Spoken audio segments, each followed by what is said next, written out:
Черно море за мен е моят дом. Моят дом, нещо, което искам да съхраня, да запазя през годините. Нещо, което да оставя на децата ми. Капитан на риболовен кораб съм от 22-3 години вече. Това ми е професията. Това е Черно море. Не само работа. Живот. Прекараното време в морето за нас е една релаксация. Почиваме си, аз така го наричам.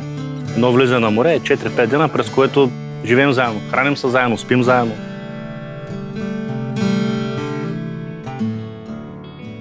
Най-опасното за мен е подценяването на морето. Да го подцениш, да не го уважаваш. И тогава стават най-лесно грешки, когато съм уверен.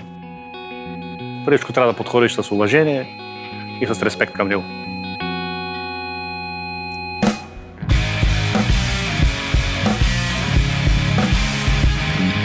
Сдружение Черноморски изгрев обединява 51 риболовни кораба с дължина над 12 метра, което е почти половината от риболовния флот на България в този сегмент. Корабите на сдружението са в морето около 200 дни в годината. За дейността и препитанието на риболовците сигурност няма. Често риболовът е невъзможен заради бурно море, силни ветрове или лошо време. А понякога рибата просто я няма. От около 50 вида риба в Черно море, само 10 имат стопанско значение, но са едни от най-добрите вкусови качества в целия световен океан.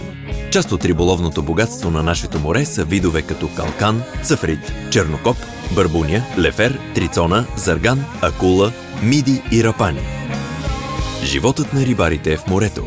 Бъдещето им зависи от състоянието на неговата екосистема и те го пазят и защитават с редица свои инициативи. Сдружение Черноморски изгрев е първата риболовна асоциация, която приложи самостоятелни ограничителни мерки при улова на калкан, планиране на уловите и използване на щадящи методи за риболов. Но рибара ми липсва малко повече разбиране от страна на държавата, администрацията. Нужно не е малко повече помощ от към места за разтоварване, към пристанища. Това не липсва. Липсва ни културата на българина да яде риба. Това не е голямата мечта. Да накараме българина да яде качествена храна. Качествена див улов, карагьоз, калкан, кефал. Всичко е хубаво. Българска ли е? Морска ли е? Най-вече морска. Всичката е хубава и сладка.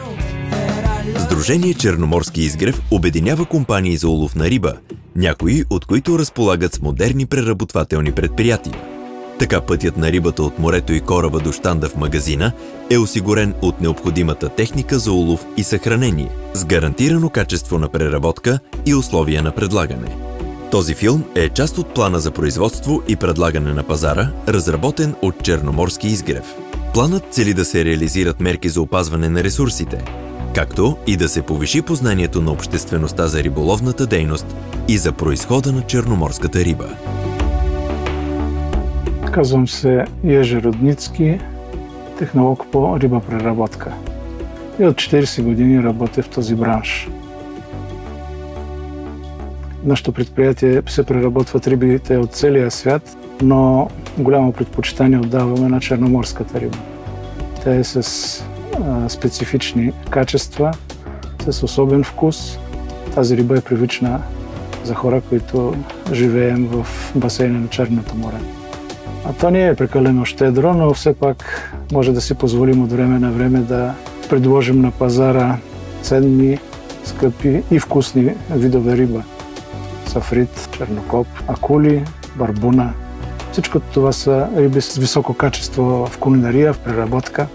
Масово се търсят в суров вид, охладен вид и като преработен продукт. Сдружение Черноморски изгрев. Черноморска риба.